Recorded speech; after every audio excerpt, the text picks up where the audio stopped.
Akhirnya kena azan maghrib, gue berhenti, gue ngobrol-ngobrol. Nah, di situ tuh gue ngeliat kayak desa. Desa yang kayak orang dulu gitu bang, yang rumahnya tuh kayak atasnya masih pohon-pohon gitu. Bilik ya? Iya kayak bilik gitu lah. Nah, ya kayak lampu-lampunya juga masih kayak obor gitu. Obor-obor juga banyak orang-orang yang matanya merah itu ngeliatnya ke gue bang. Jadi kayak ngototin gue gitu. Setelah itu gue jalan lagi. Nah, posisi kan turun gini bang. Nah, sedangkan Bang Firman udah kayak di bawah gini nih, gue masih sini. Nah, gue tuh ngeliat Bang Firman di atas keril itu ada pocong. Wah.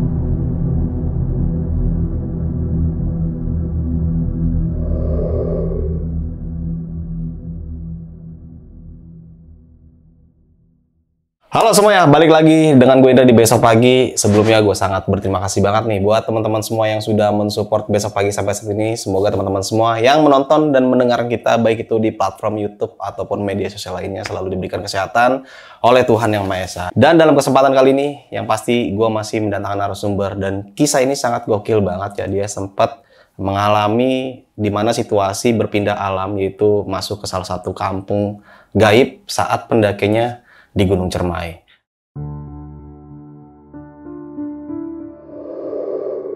Gunung memang dikenal dengan tempat yang asik untuk menenangkan diri. Tak ayal banyak pendaki menyempatkan diri untuk melakukan pendakian, entah sekedar camping atau menikmati keindahan alam. Namun, gunung juga menyimpan berbagai macam bahaya, mulai dari binatang buas, bencana alam, hingga kejadian mistis. Seperti kisah mistis yang akan diceritakan oleh narasumber kita di episode kali ini, di mana narasumber kita ini sempat mengalami kejadian horor ketika sedang mendaki ke Gunung Cermai. Dia dan ketiga teman pendakiannya banyak mendapat teror dari makhluk tak kasat mata, hingga mereka semua masuk ke dalam sebuah daerah yang memiliki julukan Kampung Iblis.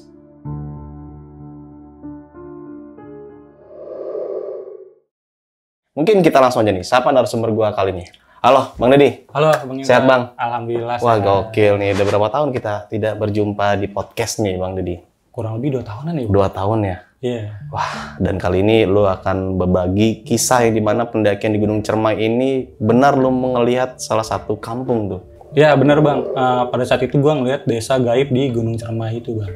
Nah, itu tepatnya lu melihat waktu malam hari atau gimana tuh? Itu tuh udah rada malam sih Bang, udah jam 6:30-an. Itu habis maghrib gue liatnya itu. Ini kondisi lu udah di atas gunung ya? Oh iya, itu posisi saat gue udah turun Bang. Oh, waktu turun gunung berarti lu Iya. setelah muncak turun dan baru ketemu. Nah iya, baru. Wah, gokil sih. Bukan hanya itu aja Bang Deddy ya. Jadi lu selama pendakian ini banyak mengalami kejanggalan lainnya tuh. Lumayan banyak sih Bang. Lumayan banyak. Lumayan banyak gue dari pos 4 sampai puncak dan sampai turun pun gue banyak ngalamin hal-hal yang kayak mistis. Gokil. Mungkin kita tahan dulu nih Bang Deddy nih.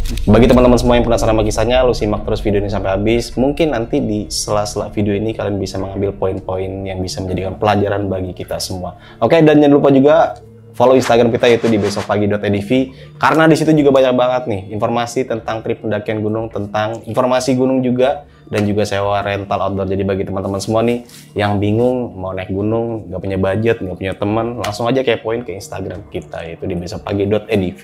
Dan di sini gue menjelaskan kembali ini Bang Deddy, ini yakin ceritanya bakal lu ceritakan ke penonton? Iya, gue bagi pengalaman aja Bang, apa yang gue rasain di saat gue naik Gunung Cermai itu. Oke, kita langsung aja nih masuk ke ceritanya.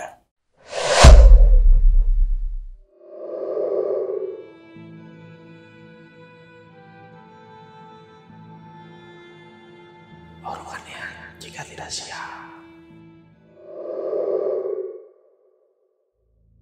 Oke, silakan Bang Deddy diceritakan. Pendakian ini tuh dimulai tahun 2017 Bang. 2017. Setelah gue naik Gunung Semeru. Oke. Ada salah satu teman gue namanya Revi. Nah dia tuh rumahnya nggak jauh dari rumah gue. Nah pada saat itu dia ngajak gue buat naik Gunung Cermai. Kenapa tuh? Nggak tahu kenapa dia pengen banget naik Gunung Cermai. Sebenarnya tuh gue juga nggak terlalu ngeklop banget nih bang sama dia. Karena gue juga tahu karakter dia yang ambisius dan dia tuh orangnya egois gitu kan. Tapi dia tuh maksa gue buat naik Gunung Ciremai ini. Nah dia dan ternyata dia juga ngajak temennya, namanya Alfi. Akhirnya ya gue setujuin aja lah kan, akhirnya gue ngikut pendakiannya dia. Nah pas hari H itu tuh gue ngumpul di Kampung Rambutan bang. Kampung Rambutan. Kampung Rambutan. Akhirnya gue nyari-nyari bis, ternyata dapet itu bis Luragung. Luragung, oke nih Ya, bis yang menguasain Kuningan ya? Iya, menguasai Kuningan itu. Nah, akhirnya gue dapet dengan harga 75.000.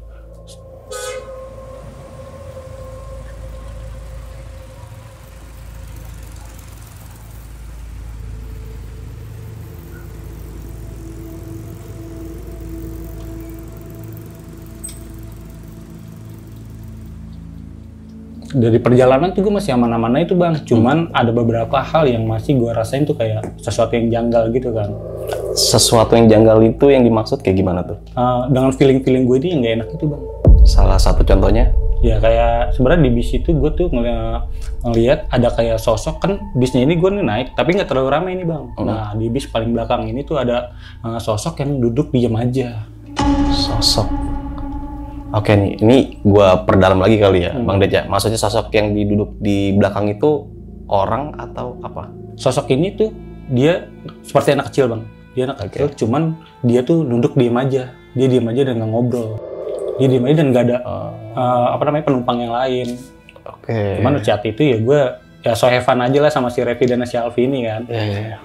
Dalam perjalanan aman-aman aja, dan gue juga nggak langsung cerita sama si Revi dan si Alfi ini kalau gue udah ngeliat kayak gitu. Nah, sampailah gue jam 1-an tuh bang. Jam 1-an gue sampai di pertigaan Kuningan, itu di depan Alfamart, di bawah Pelutungan. Nah, itu gue sampai, akhirnya gue stay di situ sambil nyari charteran angkot karena posisi itu udah malam ya bang. Jadi kayak nggak ada angkutan umum buat naik ke pos Pelutungan. Nah, akhirnya ada bapak-bapak ojek yang nyamperin gue, "Mas mau kemana?" "Mau ke base camp Pelutungan pak." "Oh ya udah, biar saya charterin angkot ya." Nah dicariin angkot sama dia bang, cariin sampai dengan harga dia tuh minta 150.000 bang per satu angkot ini. Sedangkan gue bertiga kan. Akhirnya gue nego-nego dapatlah dengan harga 100.000. Akhirnya 100.000 ini gue berbagi bertiga lah. Udah naik angkot, gue tuh langsung berangkat ke base camp Pelutungan. Itu sampai itu jam 2:30 bang. 2:30 malam ya? Jam 3 malam. Nah, ternyata di jalur Pelutungan ini cuman gue bertiga doang nih bang yang naik. Nggak ada pendaki lain tuh? Nggak ada pendaki lain. Nah, akhirnya gue sampai base camp, nah gue keliling-keliling kan. Nah, ternyata tuh semua tempat simaksi pun udah tutup, warung-warung juga udah pada tutup. Akhirnya gue istirahat di aula nih bang. Aula? Ya, di aula samping tempat simaksi tuh. Ada aula, belakangnya itu ada pohon-pohonan, pohon bambu gitu bang. Nah, akhirnya si Revi dan si Alvin udah mulai tidur. Nah, di situ gue ngeliat sosok kuntilanak bang. Kuntilanak? Iya. Di antara pohon bambu ini, di belakang aula, karena aulanya terbuka bang. Ya, kemungkinan kayaknya salah gue juga, gue datang tanpa assalamualaikum juga sih bang, karena jam 2:30 pagi juga. Nah, kira gue coba positif aja, ya gue diem aja, gue liatin aja, ya udah. Singkat cerita, akhirnya pagi nih bang, jam kurang lebih itu jam 6-an. Jam 6-an gue bangunin Revi dan si Alpi buat packing ya, dan sekalian sarapan juga. Nah ternyata si Revi ini bawa sarden bang. Bawa sarden? Bawa sarden, dia bawa sarden tuh, dia bilang ngapain bawa ginian? Nggak apa-apa, udah bawa aja, gue lagi pengen buat makan sarden.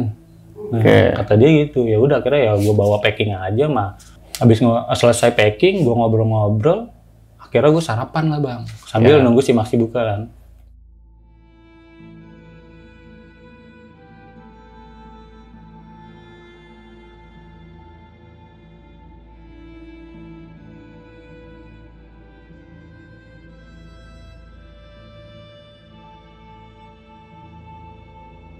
Ngobrol-ngobrol dengan ngecek semua perlengkapan apa yang dibawa, akhirnya gue langsung ke Simaksi.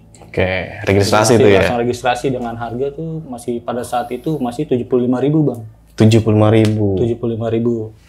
Nah, karcisnya ini tuh nggak boleh hilang tuh bang. Karena boleh dibawa turun nanti buat makan. Nah, jadi 75.000 itu include dengan makan. Iya. Nah, akhirnya gue simpan dengan baik. Nah, salahnya gue pendakiannya adalah gue tuh nggak briefing buat ke berdoa dulu nih bang. Nggak boleh berdoa dulu, langsung jalan-jalan aja masing-masing. Kayak gue jalan sambil ngobrol-ngobrol. Kurang lebih tuh jam 10-an gue sampai di pos 1 Cigawong. Nah di situ gue masih santai, masih ngobrol sama Revi, masih sama Alfi, masih sehat-sehat aja kan, belum ada kendala juga, masih Evan. Nah jalan-jalan sambil ngobrol nggak terasa sampailah pos 2 nih gue bang. Di pos 2 juga masih aman-aman aja, masih nggak ada kendala juga, cuman posisi situ masih kayak terasa yang nggak aman bang. Maksudnya nggak aman tuh kayak gimana tuh? Gue nggak tahu kenapa di pendakian itu auranya tuh aneh aja bang, dari kayak gunung-gunung yang gue naikin itu. Auranya tuh udah aneh aja, cuman ya gue masih positif aja ya dengan keadaan yang ada di sana, karena suasana di sana sepi banget bang. Ini nggak ada pendaki lain berarti ya? Nggak ada pendaki lain, karena cuman di jalur Palutungan hanya gua doang bertiga yang naik. Ngobrol-ngobrol sampai di pos 3. Nah di pos 3 ini gua agak lama juga bang ngobrol-ngobrol gitu sambil perjalanan. Itu kurang lebih jam 3 sore gua udah sampai di pos 3. Masih nyantai, ngobrol, segala macam sambil ceritain kemarin yang di Semeru itu kan. Pendakian Semeru. Flashback nih ya? Flashback ke Semeru. Lanjut perjalanan bang, dari pos 3 ke pos 4. Pas di tengah-tengah jalur itu, ternyata si Alfi sakit bang. Sakit tiba-tiba. Sakit tiba-tiba, akhirnya gue tanya badannya panas nih bang. Terus gue bilang, ini gimana, mau lanjut nggak pendakiannya? Atau mau turun aja? Kata Alfi, gak apa-apa bang, lanjut aja. Karena gue juga sama Alfi baru kenali pendakian ini bang. Karena dia temennya Revi kan. Ya udah gue bilang, lo masih sanggup bang. Nah akhirnya pas jalan itu sampailah di pos 4 Arban nih bang. Nah di situ kan banyak tulisan yang kayak jaga lisanmu segala macam bang. Nah yang gue tahu sih katanya di pos 4 ini angker. Akhirnya di situ gue mutusin buat ngecamp karena si Alfi ini sakit kan. Di pos Arban ini? Pos 4 Arban ini. Padahal gue tahu itu kata orang itu salah satu tempat angker. Nah, terbukti dari beberapa tulisan yang ada di pos itu ya. Akhirnya gue tuh diriin tenda. Ada tuh pohon gede banget. Nah gue diriin tenda tuh di bawah pohon itu bang. Jadi depan pintu gue tuh gue bikin depannya kayak akar-akar itu dan belakangnya tuh pohon itu. Setelah gue bangun tenda ini, si Alfi langsung beristirahat bang. Karena mungkin dia badannya nggak fit, dia sakit gitu kan. Badannya juga panas. Si Revi juga ikut tidur nih bang, istirahat. Dia ikut istirahat. Nah karena gue salah satu pendaki yang bete gitu ya, maksudnya gue nggak bisa langsung kayak bangun tidur gue langsung tidur, gue tuh nggak bisa tuh, jadi kayak gue nyeduh kopi sambil ngerokok, itu kurang lebih tuh jam 5:30 bang udah. Sore nih ya, jam menjelang maghrib. Sore udah menjelang maghrib. Nah nggak tahu kenapa pas gue ngopi tuh, jadi kayak ini tenda gue di depan tenda gitu bang, ngopi ngerokok sendirian, cuman auranya tuh kayak suasananya tuh udah hening banget. Suasana juga gue kayak, ini kok auranya gini ya, gue bilang. Akhirnya gue mutusin kayak, rokok gue matiin nih bang. Rokok gue matiin, kopi gue buang. Gue tidur. Rokok lu matiin, kopi lu buang? Kopi gue buang. Gue tidur, jam 9-an itu, gue kebelet kencing tuh bang. Gue kebelet kencing, akhirnya gue keluar tenda. Nah gue ngencingnya tuh ke belakang tenda gue bang. Nah ke belakang tenda gue ini kan ada pohon gede banget. Nah gue ngencing di situ. Saat gue ngencing, mata gue kan ke bawah ya bang ya. Karena tuh posisi gelap banget dan gue juga nggak pakai headlamp. Gue ngencing. Nah ternyata di depan gue ini tuh ada sosok yang ngeliatin gue bang. Maksudnya sosok apa? Dia tinggi, gede banget. Terus ada taringnya gini bang.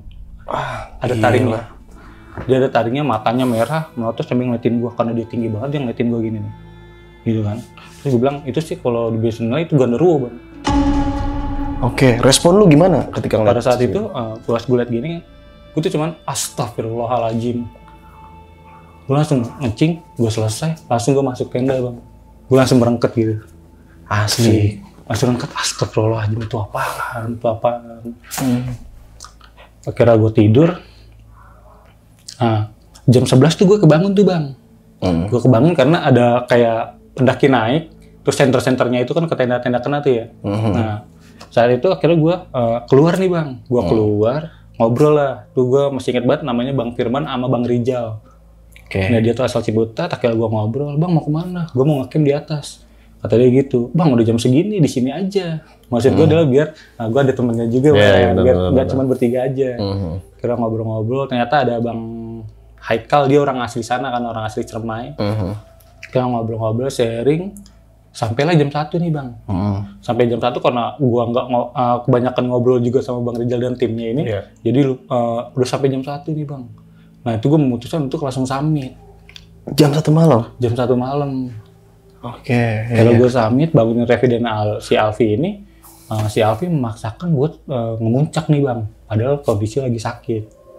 Kondisi pada malam itu kondisinya masih kurang fit ya? Masih kurang fit. Nah akhirnya ya dengan kemauan dia, dengan ambisi dia ya gue oke-oke aja kan. Akhirnya jalan tuh bang, dari pos 4 sampai pos 5 tuh kurang lebih gue 2 jaman. 2 jaman, terus summit masih aman-aman aja, jalan malam.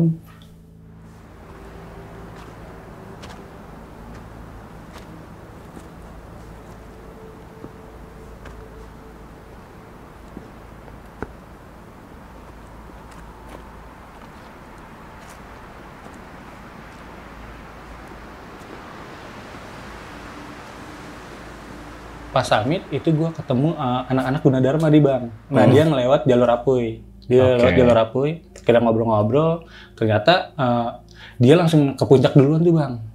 Dia langsung puncak. Nah sedangkan kesediaan air gue kan udah mulai terbatas ya. Akhirnya gue nyantai di pos 7. Nah gue ngambil air di Gua Walet.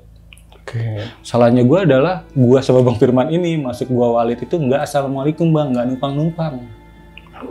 Nah, kenapa tuh Det kalau boleh tahu? Pada saat itu kayak masih pendaki yang seruntul aja tuh ya bang ya, masuk aja, nggak assalamualaikum.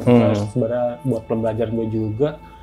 Nah masuk ke Gua Walet ini, gue sama Bang Firman tuh ngelihat ada mata air di antara celah-celah itu bang, yang di bawah tuh. Nah ternyata pas gue ngambil air ini, itu tuh rasanya kayak Fata Morgana bang. Maksudnya? Itu tuh kelihatan air, padahal ternyata pasir. Oh, jadi yang lo ambil pasir. Padahal yang gue lihat dari jauh tuh yang, oh tuh air tuh air. Nah, setelah gue ambil kan kayak gitu, gue angkat ternyata pasir nih bang. Nah, setelah gue angkat itu ternyata pasir.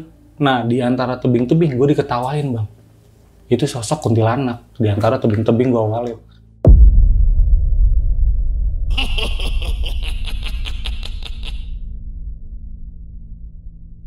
Wah gila. Ini posisi berarti lu udah di dalam goa ya? Gue di dalam Gua Walet.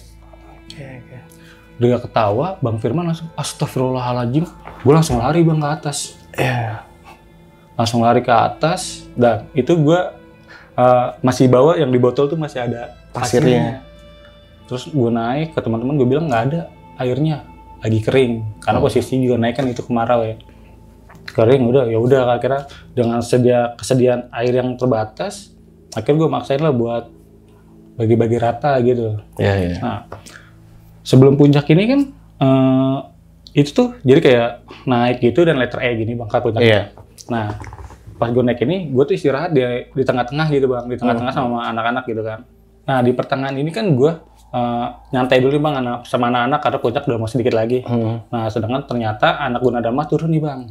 Nah terus gue bilang ke bocah-bocah, gue duluan ya ke puncak. Nah katanya ya udah hati-hati katanya gitu.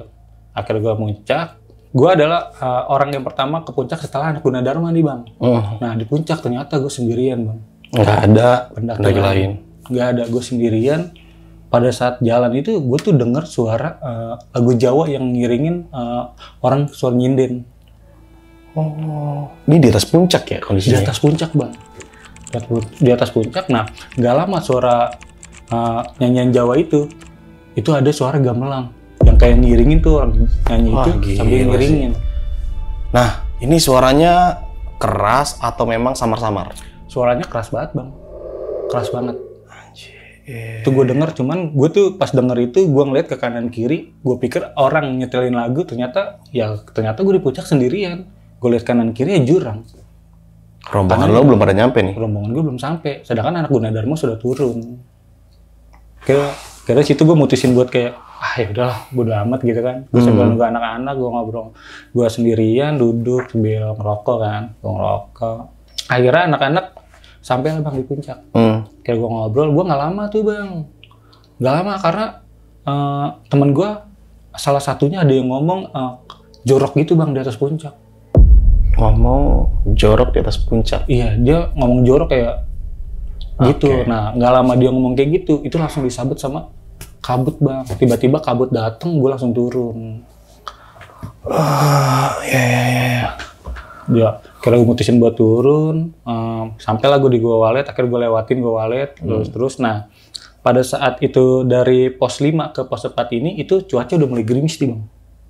Cuaca udah mulai gerimis. Saat itu gue juga nggak bawa raincoat, nggak bawa jas hujan. Akhirnya ya paksain terus. Nah, sampailah gue di pos 4 nih, tempat gue ngecamp. Nah, di situ akhirnya gue mutusin buat masak nih. Buat si Revi sama si Alfi. Dan timnya Bang Rijal juga ternyata masak juga. Nah, gue masak. Nah, sambil gue masak, terus gue bilang sama Revi, Rep, lu packing aja. Sambil gue masak, biar nanti makanan mateng, kita tinggal langsung makan, jadi nggak usah packing lagi.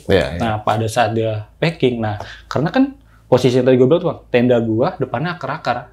Nah, akar-akar. Nah, gue masak nih depan tenda gini, ini gue masak nasi gitu kan. Ini lauk-lauknya udah matang juga kan. Nah, gue masak sarden nih bang yang dia bawa. Gue bawa sarden dia bawa, akhirnya tempat sampahnya itu gue taruh di sebelah kanan gue. Nah, ini di kanan gue bilang sama Repi, Rep kalau keluar pakai sendal ya, soalnya di depan akar-akar karena licin kan. Nah, ternyata pas dia ngeluarin keril gitu bang, kakinya itu dia nggak pakai sendal bang. Dia nginjak akar dan kakinya langsung kepleset ke tempat sampah gue yang ada kaleng sarden. Aduh, luka. Kaki bagian sininya sobek nih bang. Dia sobek, jadi kaleng sardennya itu pas dia jatuh kakinya ke tempat sampah itu kaleng sardennya banyak gitu. Nah itu nyobekin kaki sebelah kanan gini. Asli, kaleng sarden tajam loh ya kan? Iya, nah itu kayak bagian kaki ada kayak usus gitu bang. Itu rada-rada keluar tuh bang. Ini tuh ada fotonya tuh waktu itu. Untuk foto kayaknya gue udah hilang sih bang. Kalau gambarnya kayak gitu loh ceritanya. Iya gambarnya gitu. Nah itu keluar, sedangkan ternyata gue nggak bawa P3K nih bang. Nah ternyata sama timnya Bang Rijal ini dia bawa P3K alhamdulillahnya. Akhirnya tuh kayak itu gue masukin kayak usus-usus kaki tuh. Jadi gue masukin, terus sambil diperban lagi. Lino gue denger ya. Sambil perban lagi. Akhirnya nasi gue kan mateng ya. Akhirnya gue udah nggak mood tuh bang buat makan. Asli lah gue juga udah nggak mood. Bakal. Akhirnya makanan yang udah gue masak, akhirnya nasi mateng gue buang. Udah nggak mood, semua juga udah nggak mood gara-gara kejadian itu. Benar. Nah terus gue tanya sama Revi, lu mau paksa turun atau gue turun ke bawah buat evakuasi lu? Kata Revi, gak usah, dengan kayak gue senderin. Dia bilang nggak usah, gue masih kuat, kata dia gitu. Ya udah nggak apa-apa, kata dia. Ya udah akhirnya dia pakai sepatu, gue juga sambil packing tenda, masukin tenda, bersihin nesting segala macem. Akhirnya gue mutusin buat turun tuh bang. Dari pos 4 ke pos 3 itu kurang lebih gue sampai jam 6 sorean. Karena si Revi ini kan agak lama ya karena kakinya sobek ya. Iya benar banget. Nah jam 6-an itu gue sampai di pos 3. Akhirnya kan kena azan maghrib gue berhenti, gue ngobrol-ngobrol. Nah di situ tuh gue ngeliat kayak desa. Desa yang kayak orang dulu gitu bang, yang rumahnya tuh kayak atasnya masih pohon-pohon gitu. Bilik ya? Iya kayak bilik gitulah. Nah, ya kayak lampu-lampunya juga masih kayak obor gitu. Obor-obor juga banyak orang-orang yang matanya merah itu ngeliatnya ke gua bang. Jadi kayak ngototin gua gitu. Oke, ini posisinya ada di pos 3. Pos 3? Iya, dan itu gua lagi santai-santai sama anak-anak. Karena si Revi juga kakinya sakit kan, nggak bisa terlalu terburu-buru. Oke. Nah ini gua lebih dalam lagi ya. Di jam? Itu jam 6. Jam 6. Posisi desanya itu ada di sebelah mana tuh? Ada di sebelah kanan. Sebelah kanan? Iya. Yang ngeliat lu aja atau? Cuma ngeliat gue doang bang. Nah, respon lu ketika ngeliat itu gimana tuh? Ini menurut gue sangat gila sih. Iya. Jadi pada saat itu gue ngeliat desa itu ada beberapa warga yang kayak bukan warga, gue juga nggak ngerti juga tuh ke orang-orang gitu tuh ngeliatin gue matanya merah sambil melotot. Ada beberapa yang kayak sini. Aduh. kayak manggil gue buat datang ke sana gitu bang. Iya. Akhirnya gue bilang astagfirullahaladzim. Akhirnya gue bilang sama anak-anak, jalan. Nah. Oke, sorry nih Dad, nih gue lebih dalamin lagi ceritanya ya. Gambaran warganya yang di desa itu kayak gimana tuh? Pakaiannya, tuh perawakannya kayak gimana tuh? Pakaian zaman dulu banget lah. Banyak kain, terus kayak kebaya-kebaya gitu yang cewek.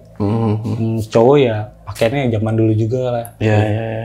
Akhirnya gue bilang astagfirullahaladzim, dan gue bilang sama anak-anak, Dio, jangan di sini. Kita turun gitu.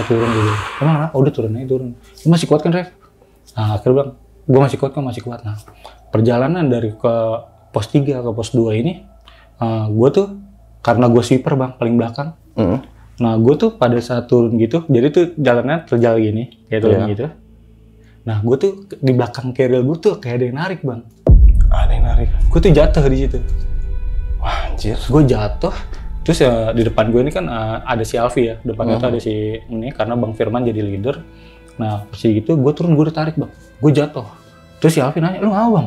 Gak apa-apa, udah jalan aja, lebih cepetan bilang Revi. Terus gue bilang gitu.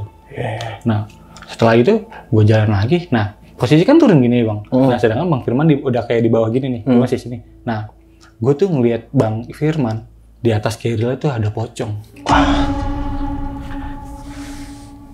Itu ada pocong bang. Terus gue bilang, ini antara halusinasi apa bener?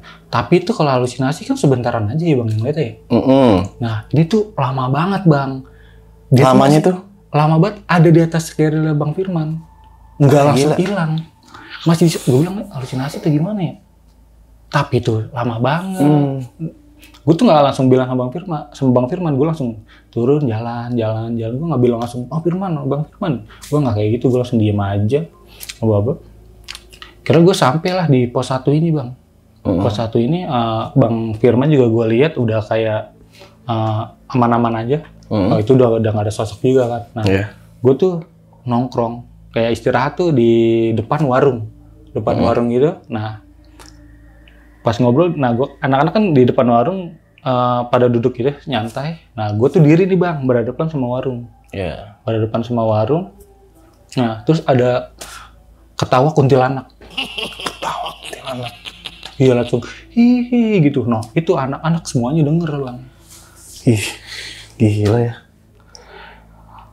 Anak-anak denger langsung mutusin cabut. Langsung jalan cepet-cepet. Jam berapa tuh bang? Itu kurang lebih jam 7 bang. Jam 7 malam. Jam 7 malam. Pos 1 ini setelah ketawa kuntilanak itu bang, kan anak-anak jadi jalannya lebih cepet, langsung cabut. Jalan lebih cepet. Perjalanan juga udah setelah dari pos 1 ini aman aja, sampailah gue base camp nih bang. Sampai di base camp, akhirnya gue bilang sama Repi, gimana kaki lu? Aman-aman aja, tadi begitu. Cuma pas dia buka sepatunya itu, si itu udah kayak kering, keras gitu bang. Dan itu mulai kayak ususnya itu keluar dikit lagi. Akhirnya rebannya gue ganti sambil gue bersihin juga. Terus gue bilang sama dia, yaudah nanti kita habis laporan, habis makan, kita cari rumah sakit terdekat. Niatnya kayak gitu? Ternyata si Repi ini orangnya ego juga ya bang. Jadi kayak, udah nggak usah, santai aja, nanti aja di Fatmawati. Lah, bukannya malah tambah parah ya? Ya makan itu dia bang, mungkin karena udah juga posisi udah malam juga, dia juga gengsi kali ya sama gue ya. Ya udah akhirnya dia malah mutusin sama si Alpi buat ke Fatmawati aja nanti jahitnya.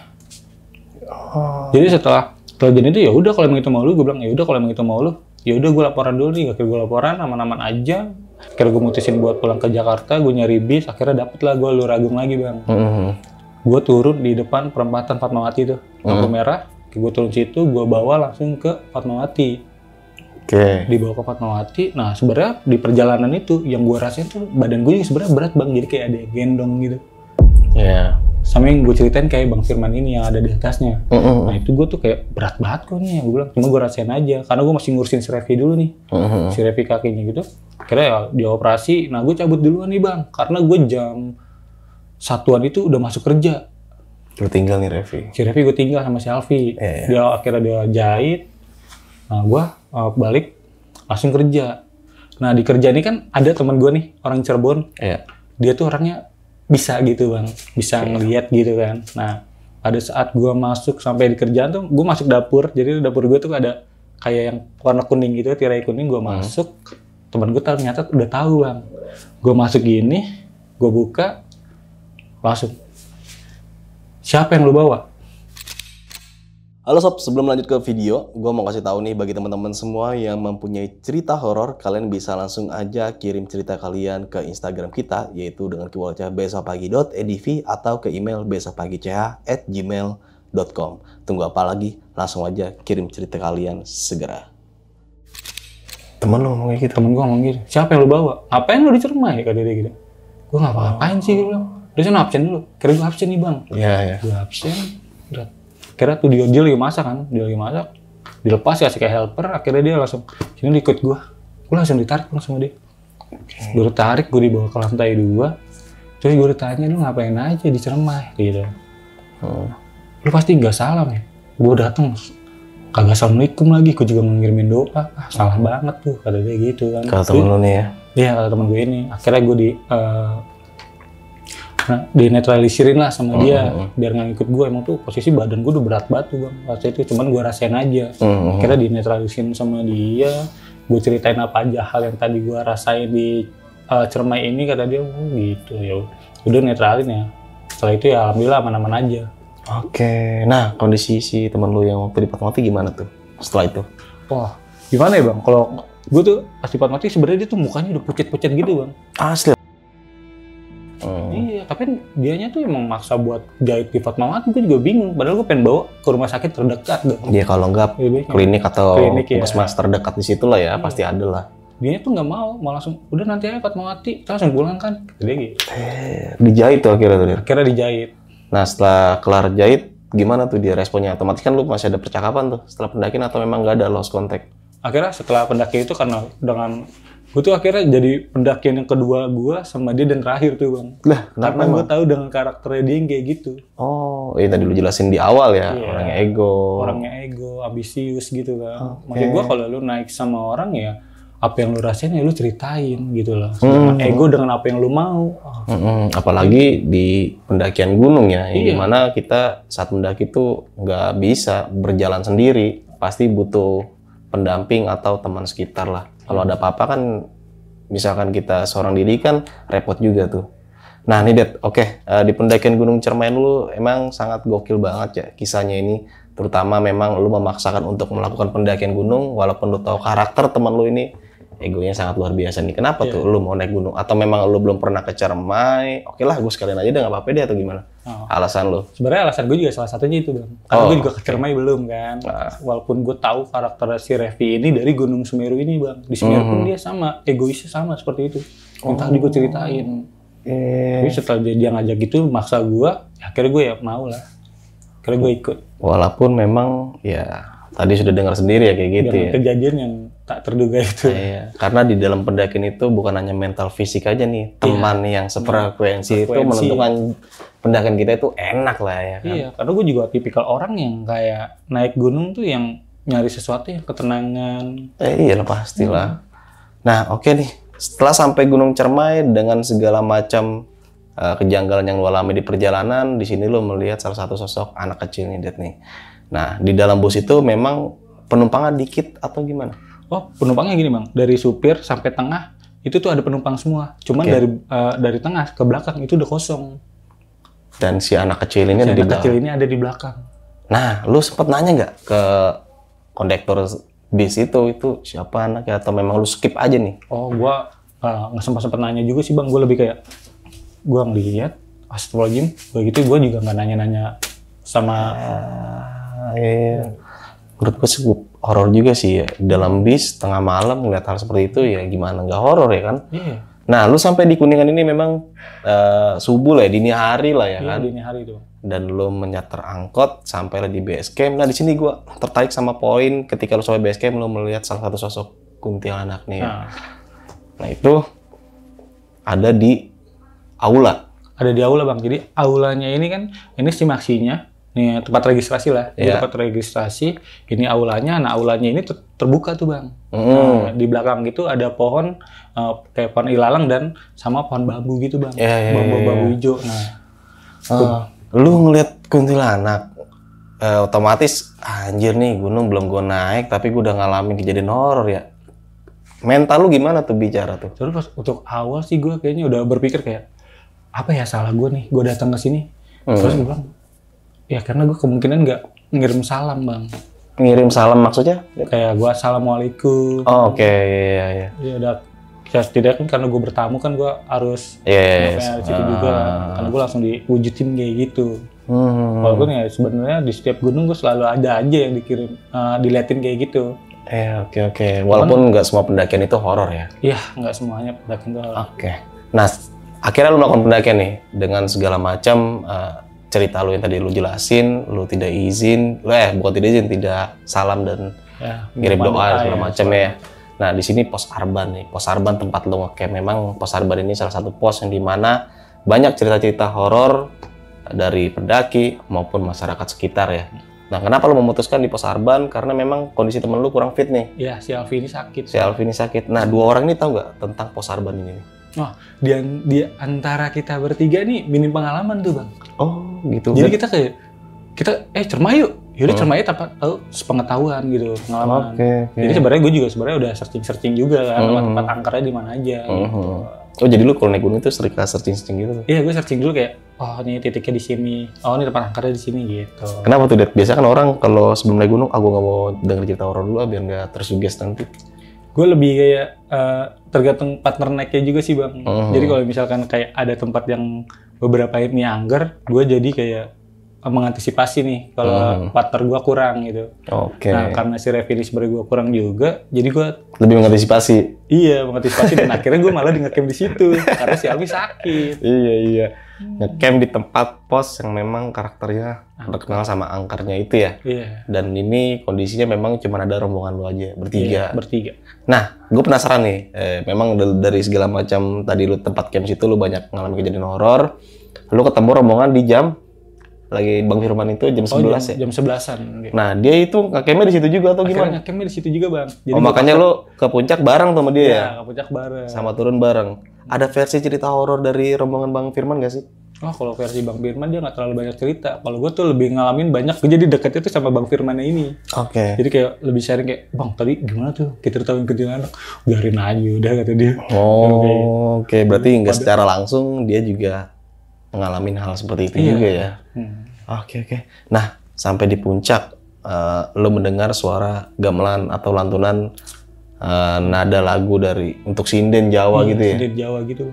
Wah, nggak kebayang itu. Seorang diri di atas puncak, nggak ada orang lain, lu dengar suara kayak gitu, respon lu kayak gimana tuh nanggapinnya? Ada niatan buat turun ke bawah lagi, buat manggil teman lu nggak?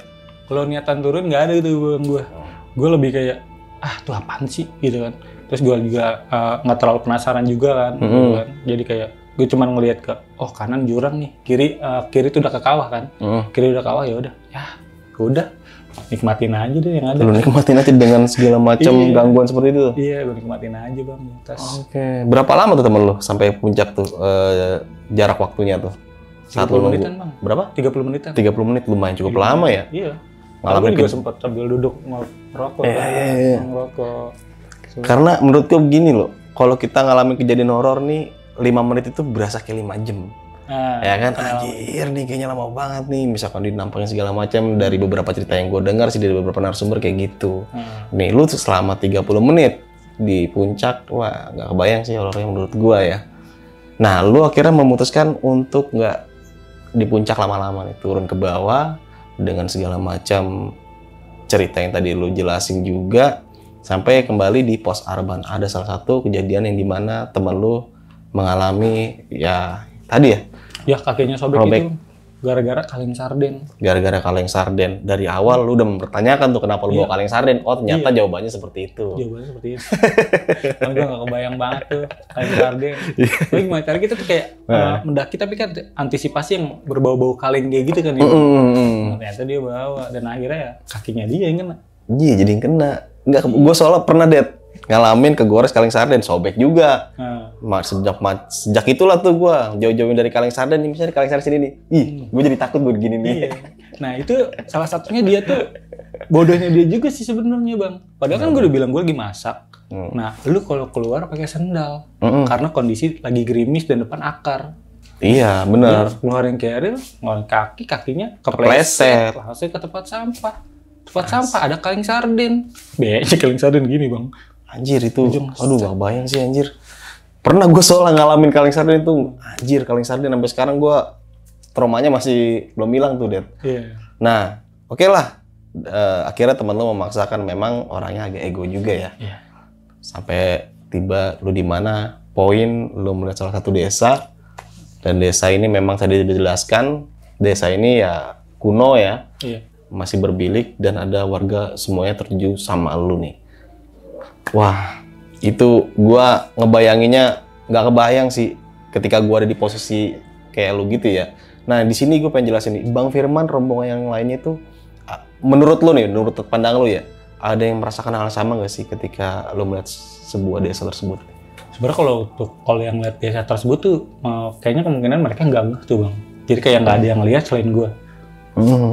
Nah makanya kenapa? Jadi pas gue bilang, ayo cabut tuh, apa sih kata dia. Terus gue bilang, cabut. Akhirnya ya turun aja, mereka tuh pakai ngapa sih, masih pertanyaan gitu aja. Sampai bawah tuh, Bay? Sampai bawah. Base camp ngapa sih? Enggak sampai bawah. Enggak lah ya? Enggak. Apa sih? Gitu. Pasti bawah baru gue ceritain. Oke. Jadi memang ini adalah sudut pandang lo aja ya? Iya. Cuman yang masih gue inget banget sampai sekarang tuh bang, kalau gue inget sampai sekarang pun gue nggak mau balik lagi ke Ciremai. Kenapa tuh? Karena gue masih kayak, gue inget banget yang tadi gue cerita tuh yang warga itu pada kumpul, ada beberapa yang kayak sini. Asli. Itu kayak ngajak gue buat kesana gitu. Horor sih itu, kacau sih. Makanya gue sampai sekarang tuh kalau buat ke Ciremai, gue mikir-mikir lagi deh. Nah ini kan jalur Palutungan ya? Iya. Gue dulu lewat jalur Palutungan tuh kalau nggak salah dari sebelum Cigowong kalau naik, kalau turun itu setelah Cigowong, itu udah makam-makam tua tuh. Oh iya tuh gue. Di sebelah kanan ya kan? Wah itu horor sih menurut gue. Lu lewat situ kan? Gue lewat situ. Tapi kemungkinan ya gara-gara gue juga ngirim salam itu mungkin ya bang ya. Jadi kayak, ini kok anak nggak sopan gitu. Datang sini ya mungkin ya itu dengan balasan gue digangguin kayak gitu. Oke nih Dedi, thank you banget nih kisah lu, semoga bisa jadi pelajaran juga nih bagi teman-teman semua yang menonton. Kalau kita mendaki gunung itu bukan hanya persiapan mental dan fisik, tapi teman sefrekuensi itu penting banget ya. Iya. Nah oke, sebelum kita mengakhiri cerita, lu punya pesan-pesan nggak buat teman-teman semua nih, Ded, yang menonton cerita dan kisah lu di Gunung Ciremai kali ini? Mungkin kalau pesan-pesan gue untuk para pendaki tuh, kalau naik gunung jangan cuman nyiapin peralatan sama fisiknya aja nih bang. Kita juga harus, namanya kita bertamu ke tempat orang, kita juga harus ngirim salam lah yang buat yang ada di sana. Karena setiap gunung menurut gue adalah tempatnya mereka berkumpul. Berarti menjaga sopan santun ya? Menjaga sopan santun di setiap gunung lah.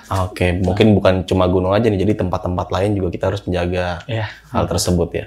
Dan untuk kita mendaki juga kita harus bukan milih-milih juga sih bang ya. Kita juga harus tahu karakternya orang gitu. Karena kan kebanyakan karakter orang tuh egois. Karena pendaki yang kayak yang banyak gue nilai juga ada yang kayak gue yang paling kuat.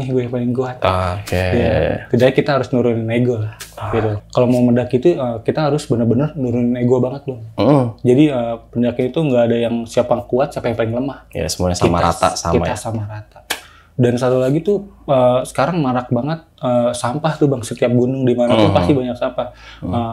Menurut gue adalah kalau lu bisa bawa naik ke atas, kenapa lu nggak bisa bawa turun? Ya itu masih menjadi PR sampai saat ini ya. Iya, dia. Jadi kenapa kebersihan adalah dimulai dari diri kita sendiri bang. Dari kita dan semua, kalau udah dari diri kita sendiri, semua juga pasti akan ngikutin. Dari hal kecil itu kan bisa jadi gede loh. Dari putung rokok pun, dari misal satu pendaki, satu putung rokok, yang lain pun kalau sama kayak gitu lama-lama bisa jadi gunung juga. Iya, jadi gunung puntung rokok ya kan, nggak enak. Udah deh. Itu aja. Oke. Gue benci banget sama rokok, nggak tahu ngapa di gunung. Oke, mungkin cukup sekian dari gue Indra. Kurang lebih mohon maaf. Saksikan terus video-video berikutnya dari Besok Pagi. Wassalamualaikum warahmatullahi wabarakatuh.